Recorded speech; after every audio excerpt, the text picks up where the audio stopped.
اجازت نہیں ہے، ہوا کرے کسی کی روح موجود ہوا کرے، مجھے میرے رب کی اجازت نہیں ہے کہ میں اسے پکاروں، مدد مانگوں گا اللہ سے، دعا کروں گا اللہ سے، استغاثہ کروں گا اللہ سے، تکلیف کے لیے دہائی دوں گا اللہ کی۔ اب اللہ جس سے چاہے کروا دے، کسی روح کو بھیج دے، کسی فرشتے کو بھیج دے، مجھے کیا ہے، مجھے آم کھانے ہیں، پیڑ نہیں گننے، فلاں روح نے آگے کام کر دیا، کرے بھائی، میرا کام بننا چاہیے، اور فرشتہ آ گیا اس نے کام بنا دیا، کرے، مجھے کیا غرض ہے اس سے، میرا کام بننا چاہیے۔ میرا مسئلہ یہ ہے کہ مجھے پکارنا ہے صرف اللہ۔ اللہ کو اس کی بھی قدرت ہے کسی کو نہ بھیجے، نہ کسی روح کو بھیجے، نہ ملائکہ کو بھیجے، بغیر کسی کے جو چاہے کر دے۔ اللہ کا مرضی ہے، وہ چاہے کسی روح کو بھیج دے، کسی فرشتے کو بھیج دے، مجھے اس سے غرض ہی کوئی نہیں۔ مجھے تو اپنی تکلیف کا دور ہونا مطلوب ہے، اس کے لیے میں پکاروں گا۔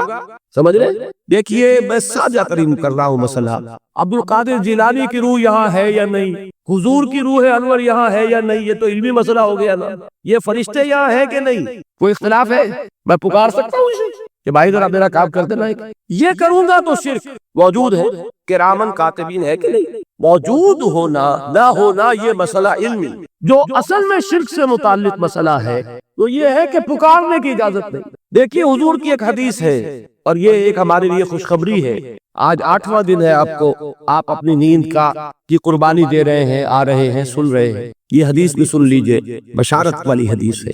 مجتمع قوم فی بیت من بیوت اللہ، نہیں جمع ہوتے کچھ لوگ اللہ کے گھروں میں سے کسی گھر میں۔ اس کا مصداق اول تو مسجد ہوگی، لیکن تقریباً تمام محدثین نے مانا ہے کہ صرف مسجد تک محدود نہیں ہے، سب گھر اللہ کے ہیں۔ یہ جگہ کس کی ہے؟ تو عام ہے یہ چیز، لیکن مسجد کا ہوگا تو وہ مصداق اول ہو جائے گا۔ مجتمع قوم فی بیت من بیوت اللہ یتلون کتاب اللہ ویتدارسونہ بینہم، کام کیا کر رہے ہو کہ اللہ کی کتاب پڑھ رہے ہو، وہ سمجھ رہے ہو، سمجھا رہے ہو، تو کیا ہوتا ہے؟ الا نزلت علیہم السکینہ، ان پر اللہ کی طرف سے سکینت کا نزول ہوتا ہے۔ وغشیتہم الرحمہ، رحمت خداوندی انہیں ڈھانپ لیتی۔ وحفتہم الملائکہ، فرشتے ان کے گرد گھیرا ڈال لیتے۔ وذکرہم اللہ فی من عندہ، اور اللہ ذکر کرتا ہے ان کا ملائکہ مقربین کی محفل میں۔ دیکھو تم کہتے تھے یہ انسان بڑا گھٹیا ہے، میرے وہ بندے اس وقت میرے گھر میں جمع ہے صرف میرے کلام کو سمجھنے کے۔ اللہ فقط کرتا ہے ذکر کا جو ہے در حقیقت، جس میں آپ اپنے کسی ارادے سے، اپنے کسی پلاننگ کے تحت، اپنے خود پیش کسی نقشہ کار کے طریقے سے کوئی کام، تو کیا زندگی بس یہی ہے؟ کیا کریشن کا کلائمیکس جو ہے وہ ذہن مانتا ہے کہ یہ پوری کائنات اس کی وسعت کا اندازہ کرے اور اس کا کلائمیکس انسان اور اس کی حقیقت یہ نہیں؟ انسان کی زندگی بہت طویل ہے، اس زندگی کے 3 حصے ہیں۔ آپ حیران ہوں گے، ذرا غور سے آج توجہ سے بات سنیے۔ 2 تو سب نے سنے ہیں، میں 3 کہہ رہا ہوں۔ ہماری کریشن کب ہوئی تھی؟ ازل میں، جب روحوں کی شکل میں ہمیں پیدا کر دیا گیا تھا، جن سے اللہ تعالیٰ کا وہ مکالمہ ہوا تھا، الستو بربکم قالوا بلا، میں بھی تھا، آپ بھی تھے۔ ہر شخص نے اللہ سے معاہدہ کیا تھا، الستو بربکم قالوا بلا، کیوں نہیں، شہیدنا، ہم گواہ ہیں، اے اللہ تو ہی ہمارا رب ہے، ہمارا مالک ہے۔ یہ معاہدہ کیا تھا کہ نہیں؟ ہم سب تھے۔ فرق کیا ہے؟ صرف ہماری ارواح تھی، یہ اجساد نہیں تھی، جسم نہیں تھے، ارواح تھی۔ تو کریشن تو اس وقت سے ہے۔ ایک زندگی ہماری وہ ہے جو ہم بتا آئے، ایک زندگی یہ ہے کہ ایک جسم کے ساتھ، وہ جسم جو زمین سے بن رہا ہے، پیدا ہو رہا ہے، زمین کی غذا سے پل رہا ہے، اس کے ساتھ اس روح کو شامل کر دیا گیا۔ یہ ہماری حیات دنیاوی ہے۔ اس کے بعد وقت آئے گا، جسم واپس چلا جائے گا جہاں سے آیا تھا۔ منہا خلقناکم وفیہا نعیدکم ومنہا نخرجکم تارۃ اخری، اسی میں سے ہم نے تمہیں بنایا تھا، اسی میں لے جائیں گے، اسی میں سے پھر قیامت میں اٹھا کھڑا کریں گے۔ لیکن کیا روح بھی دفن ہو جاتی ہے؟ نہیں، تمہاری اصل حقیقت وہ اس وقت لوٹتی ہے وہاں جہاں سے وہ آئی تھی۔ یہ مفہوم ہے انا للہ و انا الیہ راجعون۔ ہماری ارواح وہاں سے آئی تھی، وہی لوٹ جائیں گی۔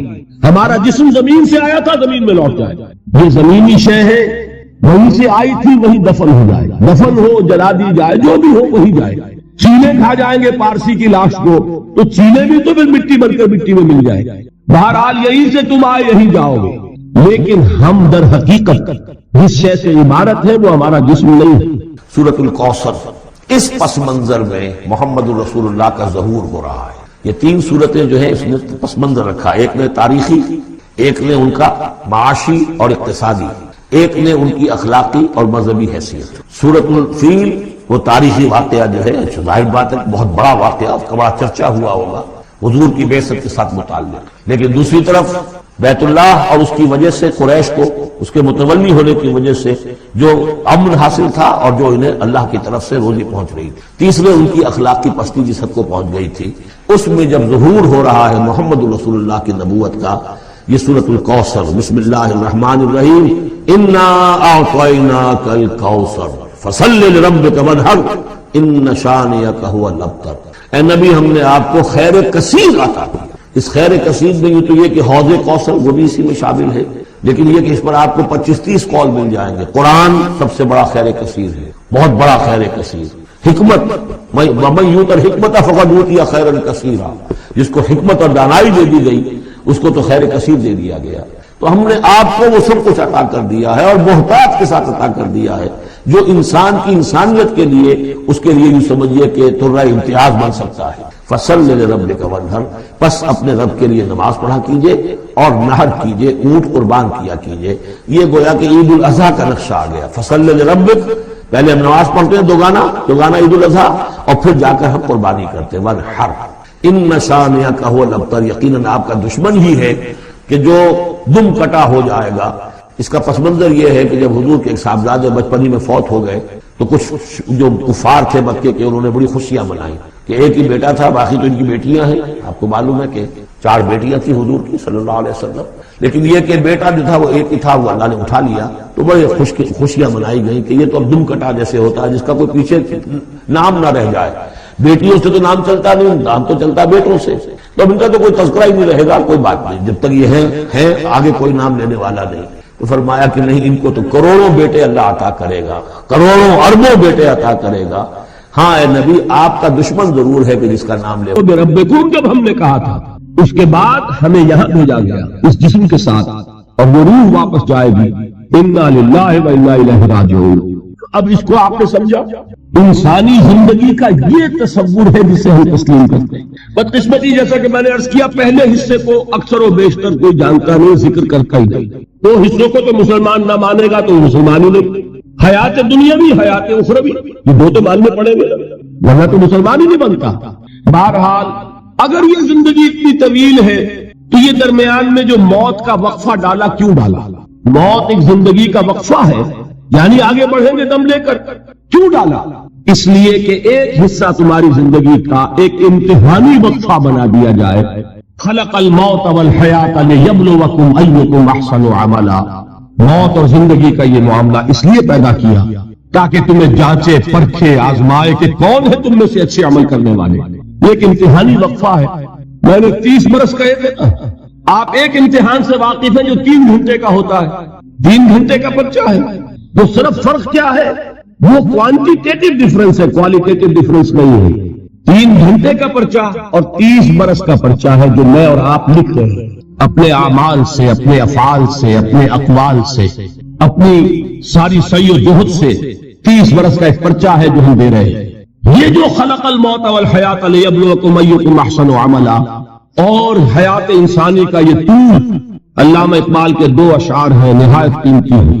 آب زر کسی شے کا نام نہیں اقبال کے ان اشعار کے لیے، وہ اس سے کہیں قیمتی شے ہو اس سے وہ لکھے جانے کے قابل ہے۔ کیا فرماتے ہیں؟ تو اسے پیمانہ امروز و فردا سے نہ ناپ، جاویداں پہم دواں ہر دم جواں ہے زندگی۔ یہ کیا تم نے حساب جوڑا ہوا ہے کہ 365 دنوں کا 1 سال، اور 1 سال کے پھر 30 سال اور 40 سال اور 100 سال، یہ ہے ہماری زندگی۔ تو اسے پیمانہ امروز و فردا سے نہ ناپ، جاویداں پہم دواں ہر دم جواں ہے زندگی۔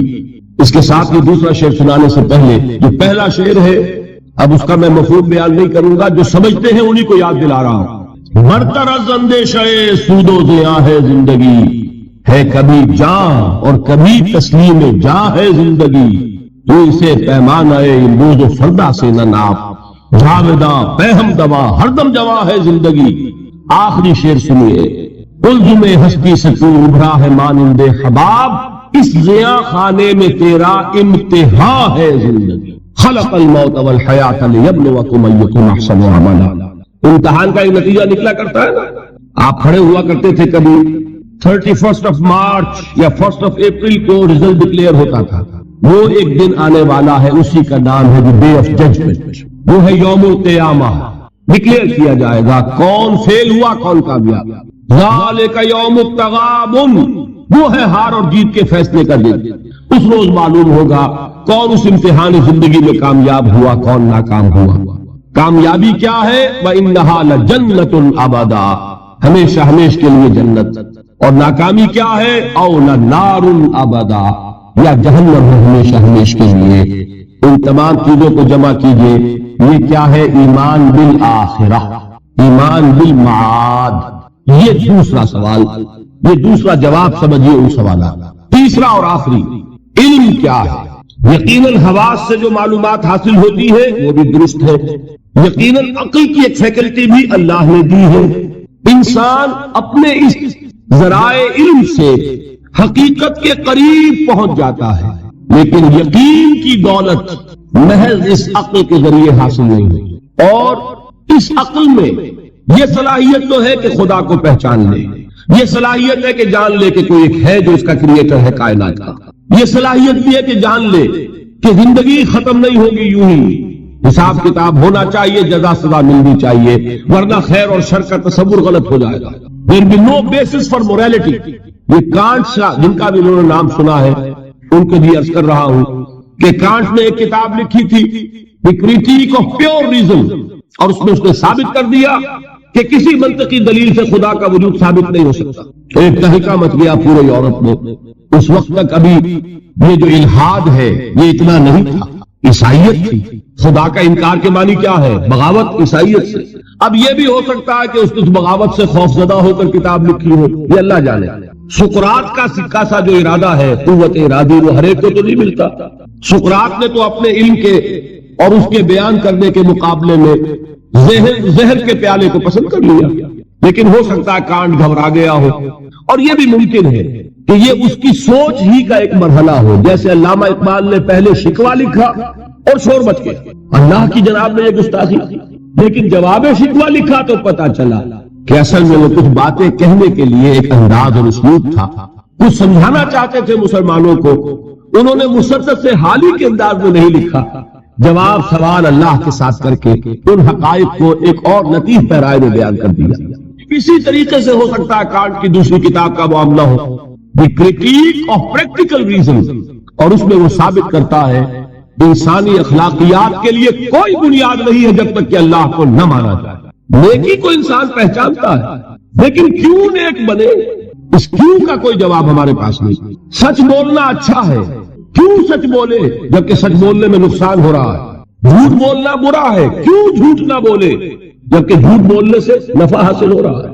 ایک بڑا عجیب شعر ہے، مجھے ایک بزرگ نے ایک دفعہ سنایا تھا، لیکن بڑا حقیقت پسندانہ شعر ہے.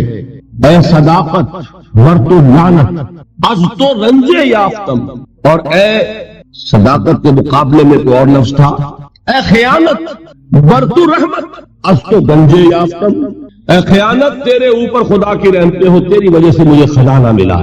اور اے صداقت تجھ پر لعنت ہو، تیری وجہ سے دوست بھی ناراض ہو گئے. سچ بولیے، دوست راضی رہے گا.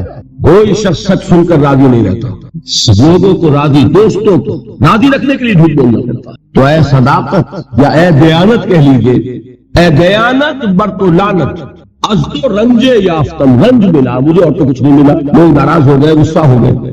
اور اے خیانت برتو رحمت از تو گنجے یافتم، گنج ملا، خزانہ ملا. تو دنیا کی کیفیت تو یہ تھی، کیوں کوئی شخص سچ بولے، کیوں کوئی شخص جھوٹ نہ بولے، کیوں دیانت برتے، کیوں خیانت نہ کرے. اس کے لیے لاکھ آپ کوششیں کر لیں، پولیس کھڑی کر دیں، چوکیاں بنا دیں، جس کا داؤ چل جائے گا وہ خیانت کرے گا. اس کو روکنے والی ایک شے ہے اللہ پر ایمان. یہ میں بات کس کی بیان کر رہا ہوں؟ کانٹ کی. بغیر خدا کو مانے ہوئے اخلاق کے لیے کوئی بنیاد. تو یہ ہے وہ چیز جو میں آپ کو بتا رہا ہوں کہ علم انسان کا، اس کے حواس سے جو حاصل ہوتا ہے علم، سائنٹیفک علم وہی ہے. قرآن نے کبھی اس کی نفی نہیں کی. قرآن تو کہتا دیکھو، کھول آنکھ فلک دیکھ فضا دیکھ، کھول آنکھ زمین دیکھ فلک دیکھ فضا دیکھ. اور مشرق سے ابھرتے ہوئے سورج کو ذرا دیکھ. افلا ينظرون الى الابل كيف خلقت والى السماء كيف رفعت والى الجبال كيف نصبت والى الارض كيف سطحت. قرآن نے دعوت دی ہے، یہ علم بھی صحیح ہے، حقیقی ہے. پھر تعقل، تفکر، افلا تعقلون، افلا تتفکرون، افلا یعقلون، یہ سارا قرآن نے کہا. ان دونوں کو اپروو کرتے ہوئے، تسلیم کرتے ہوئے قرآن کہتا ہے اس کی لمٹ ہے، یہ علم تمہیں حقیقت کے دروازے تک تو پہنچا دے گا، اندر داخل نہیں کرے گا. بڑے پیارے الفاظ اقبال کے، گزر جا عقل سے آگے کہ یہ نور چراغ راہ ہے منزل نہیں. اور کیا کبھی عقل گو آشنا سے دور نہیں، اس کی قسمت میں پر حضور نہیں ہے، قریب لیکن حضور نہیں ہوگا. انسان کو حقیقت کے حضور میں حاضری اور علم الیقین کا حصول صرف وحی کے ذریعے سے ممکن ہے. اللہ نے اپنی رحمت کا اظہار فرمایا ہے، انسان کو محض عقل کے حوالے نہیں کیا، انسان کو محض ہوا سے ظاہری کے حوالے نہیں کیا، بلکہ اس کی ان تمام صلاحیتوں کے مزید جلا کے لیے چنے ہوئے بندے، سیرت و کردار کی معراج پر فائز، ان کی صداقت اور دیانت کا لوہا ان کے دشمنوں نے تسلیم نقطۂ اوج کو پہنچ کر ختم ہو گئی. اور یہ نام ہے محمد الرسول اللہ صلی اللہ علیہ وسلم، خاتم الانبیاء، رحمت للعالمین، خاتم النبیین، آخر المرسلین. ان کو جو ہدایت دی گئی وہ ہے القرآن، الہدا، the guidance, the complete guidance, the final guidance. نوع انسارا پیام آخری حامل رحمت للعالمین. ان تمام چیزوں کو جمع کریں گے تو اس کا نام ہے ایمان بالرسالت. یہ ہے ایمانیات. بات سمجھ میں آئی؟ اب کون سا باب ہے یہ؟ دل کی آپ کیجیے گا کہ میں ٹھوکر نہ کھا جاؤں. 5واں باب غالباً. دیکھیے پہلا کیا تھا؟ ایمان کے لفظی معنی. کچھ یاد ہے کہ نہیں؟ ایمان کے اصطلاحی معنی. نمبر 3 ایمان کا سبجیکٹ میٹر یا موضوع. نمبر 4 ایمانیات کی تفصیل، اور ان کو ہم نے گروپ کیا 3 ایمانیات میں. ایمانیات ثلاثہ، توحید یا ایمان باللہ، معاد یا ایمان بالآخرہ، اور ایمان بالرسالہ. تو 5واں باب ہے ان ایمانیات ثلاثہ کی ریلیٹو امپورٹنس، ایک دوسرے کے نسبت سے اہمیت کیا ہے. بات یہ جان لیجئے یہ تینوں ایمان ایک ایک اعتبار سے اہم ترین ہے اپنی جگہ پر. اصولی اعتبار سے، علمی اعتبار سے، نظری اعتبار سے اہم ترین ایمان کون سا ہے؟ ایمان باللہ. بلکہ یوں کہا جا سکتا ہے جیسے آپ کہتے ہیں کہ ہاتھی کے پاؤں میں سب کے پاؤں، ایمان باللہ میں سارے ایمان موجود. یہی وجہ ہے کہ ایمان مجمل یاد ہے. ایمان مجمل کے الفاظ کتنے حضرات کو یاد ہے؟ ذرا ہاتھ اٹھائیں. ایمان مجمل، ایمان مفصل. بڑی مایوس کن صورت ہے جہاں سے کہ ہماری تعلیم کا آغاز ہوا کرتا تھا. میں اپنے آپ کو خوش قسمت سمجھتا ہوں کہ میری تعلیم کا آغاز مسجد سے ہوا. حفیظ نے اپنے شاہنامے میں شروع میں جو تمہید اپنی زندگی کی بیان کی ہے اس میں ایک شعر ہے، بڑا دردناک شعر ہے. اس نے بھی کہا میری تعلیم کا آغاز تو مسجد سے ہوا، لیکن پھر مجھے والدین نے، جو بھی اس زمانے کا رواج اور چلن تھا، اسکول میں داخل کر دیا. جب انگریزی پڑھو اور یہ سیکھو اور وہ سمجھو جس کی دنیا میں قدر و قیمت ہے. مجھے مسجد سے مکتب کی طرف تقدیر نے کھینچا، تنازع للبقاء کی آہنی زنجیر نے کھینچا. اسٹرگل فار ایگزسٹنس، ایک دوسرے سے آگے نکلنا. تنازع للبقاء، یہ تنازع للبقاء تھا اور ہے جس نے ہمارے نظام تعلیم کو بدل کر رکھ دیا. اب آپ بچے کو پڑھائیں گے کنڈر گارڈن سے، وہ ڈیڈی اور ماما اور پاپا کہنا سیکھے، وہ اللہ اور محمد کے نام نہیں سیکھتا. نتیجہ کیا نکلتا ہے؟ کلمات اس کو یاد نہیں ہوتے، ایمانیات اسے یاد نہیں ہوتے. لیکن یہ کہ پہلے ہماری تعلیم کہاں سے ہوتی تھی؟ نورانی قاعدہ پڑھو، پھر وہ تعلیم الاسلام مفتی کفایت اللہ صاحب کے رسالے، وہاں سے میرا آغاز ہوا تھا تعلیم کا، اور وہاں سے وہ دولت مجھے ملی ہے کہ مجھے آج تک یاد ہے. ایمان مجمل کیا ہے؟ آمنت باللہ کما ہوا باسمائہ وصفاتہ وقبلت جمیع احکامہ اقرار باللسان وتصدیق بالقلب. ایمان مفصل کیا ہے؟ آمنت باللہ وملائکتہ وکتبہ ورسلہ والقدر خیرہ و شرہ من اللہ تعالی والیوم الآخر والقدر خیرہ و شرہ من اللہ تعالی والبعث بعد الموت۔ اب آپ نے سوچا ایمان مجمل ایمان مفصل رشتہ کیا ہے؟ مجملاً ایمان نام ہے ایمان باللہ کا، اللہ کو مان لیا سب کو مان، تفصیلاً ایمان نام ہے اللہ کو ماننے کا، فرشتوں کو ماننے کا، اور یوم آخر کو ماننے کا، اور تقدیر کو ماننے کا، اور نبیوں کو ماننے کا، کتابوں کو ماننے کا۔ یہ ہے تفصیل اور اجمال میں جس نے اللہ کو مان لیا، اس لیے کہ نبوت اور رسالت کیا ہے؟ اللہ ہی کی ایک صفت ہدایت ہے جس کی توسیع ہے۔ ہادی الہادی کون ہے؟ اللہ۔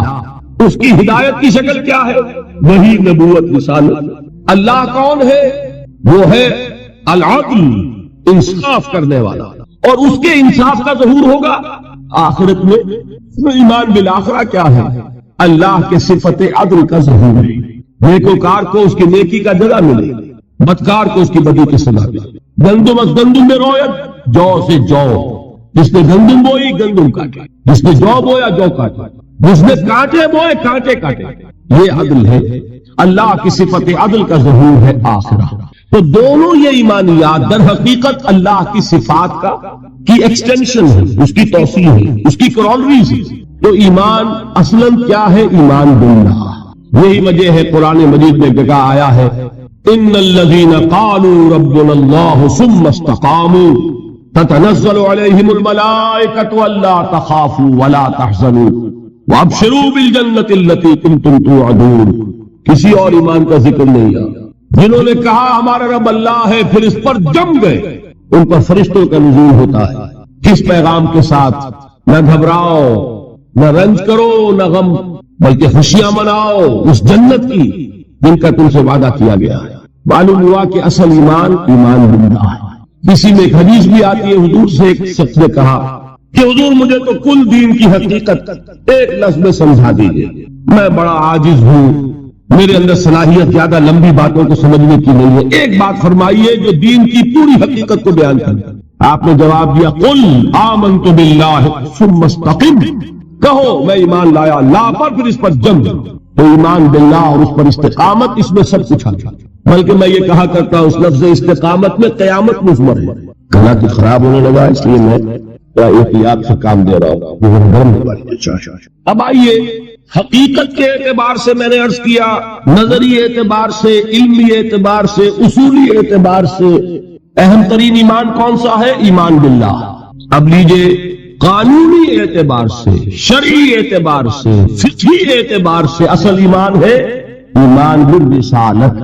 کوئی شخص کتنا ہی اللہ کو مانے، کوئی کتنا ہی موحد ہو، کوئی کتنا ہی متوکل ہو، کوئی کتنا ہی معرفت رکھتا ہو، کوئی کتنے ہی مراقبے کرتا ہو، اس کو مراقبوں میں کتنی ہی روشنی نظر آ جائے، مومن نہیں ہوگا جب تک کہ محمد کو نہ مانے صلی اللہ علیہ وسلم۔ یہ ہے قانون، یہ ہے مسلم اور غیر مسلم کا فرق۔ کون مسلمان ہے کون نہیں، اس کا سارا دار و مدار جو ہے وہ ایمان بالرسالت پر ہے، اور ایمان بالرسالت کے ساتھ ختم نبوت و رسالت پر۔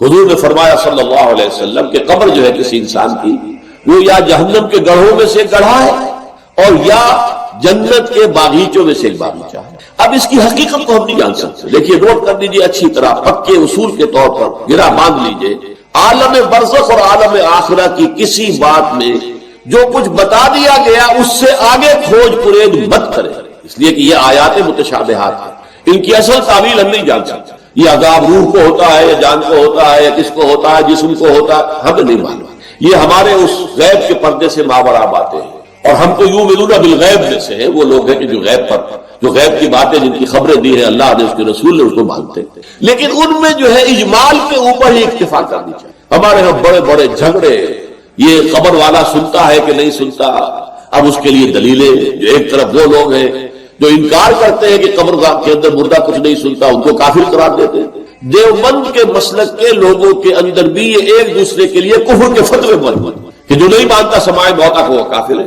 دوسرے کہتے ہیں جو مانتا ہے سمائے موتا کو وہ کافر ہے، مردہ کچھ نہیں سنتا۔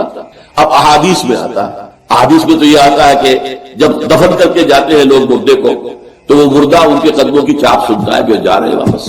اسی طریقے سے بہت سی احادیث موجود ہیں حضور کا تو خاص کشف کہ آپ نے دیکھا کہ مردوں کو اس وقت عذاب ہو رہا ہے یا کہ مردوں کو معاملہ یہ ہو رہا ہے. تو یہ ساری چیزیں ہیں، لیکن اس میں جو حل ہے وہ یہ ہے، جو چیز اجمالاً بتا دی گئی ہمیں، چاہے وہ عالم برزخ کی ہو، عالم برزخ بھی ہماری نگاہوں سے پوشیدہ ہے، ہمارے حواس خمسہ سے باہر ہے، اور عالم آخرہ بھی ہمارے حواس خمسہ کی جو بھی رسائی ہے اس سے باہر ہے. اس میں بس جو بات آ جائے وہ مانیے، اس کی تفصیل میں ہرگز نہ جائے. تو معلوم ہوا کہ جب حضور نے فرمایا کہ جنت جو ہے، جو قبر جو ہے، وہ یا تو جنت کے باغیچوں میں سے ایک باغیچہ ہے یا دوزخ کے گڑھوں میں سے گڑھا ہے. کہیں ایسے بھی کہہ دیا گیا کہ قبر میں جب مردہ جو ہے داخل ہو جاتا ہے تو یا تو ایک کھڑکی کھول دی جاتی ہے جنت کی طرف جس سے جنت کی ہوائیں اور خوشبوئیں اسے آتی رہتی ہیں، روح و ریحان، اس سے وہ فائدہ مند ہو رہا ہے. ابھی حساب کتاب تو ہوگا، یوم القیامت کو ہوگا جب اٹھائے جائیں گے. اور یا پھر جہنم کی کھڑکی کھول دی جاتی ہے، اس سے وہ لپٹ، اس سے گرمی، یہ وہاں سے جھونکے آتے ہیں. تو ہم صرف اتنا ہی مانیں. اب یہ روح کو ہے یا جسم کو ہے، یہ عالم برزخ میں قبر پر ہے یا کہیں عالم ارواح کے اندر، واللہ اعلم. یہ ساری باتیں تو تبھی کھلیں گی جب ہم وہاں جائیں گے، تب حقیقت منکشف ہوگی. اس سے پہلے یؤمنون بالغیب ھدی للمتقین الذین یؤمنون بالغیب ویقیمون الصلاۃ ومما رزقناہم ينفقون. قرآن مجید کی ہدایت سے عبادت کی ایک روح بتائی حضور نے، لب لباب کہیے اس کا، وہ کیا ہے؟ دعا. الدعاء مخ العبادت، الدعاء هو العبادت. حضور کی یہ دو احادیث بہت سادہ، بہت مختصر. دعا ہی عبادت کا جوہر ہے. مخ کہتے ہیں ہڈی کے اندر جو گودا ہوتا ہے وہ مخ ہے. گودا جو ہے عبادت کا وہ کیا ہے؟ دعا. توحید فی الدعا کیا ہے؟ صرف اللہ کو پکارا جائے. اور شرک فی الدعا، جس کو بھی پکاریں گے آپ مدد کے لیے اس کو آپ نے معبود بنایا ہے. کیسے باشا؟ یہ مسئلہ سمجھ لیجیے. لا تدعو مع اللہ احد، اللہ کے ساتھ کسی کو مت مانگو. حضور نے فرمایا کہ جوتی کا تسمہ بھی مانگنا ہو تو اللہ سے مانگو. اللہ نے تو دروازہ کھولا ہوا ہے، جو چاہو مانگو، کسی اور سے مت مانگو. دیکھیے ایک علمی مسئلے اور ہوتے ہیں. یہ جو روحانیات کا معاملہ ہے، عالم ارواح میں کیا صورت ہے، ارواح صرف کہیں اللہ کے پاس کسی کولڈ سٹوریج میں ہے یا اس کا اس دنیا سے بھی کوئی تعلق ہے، یہ علمی مسائل ہے.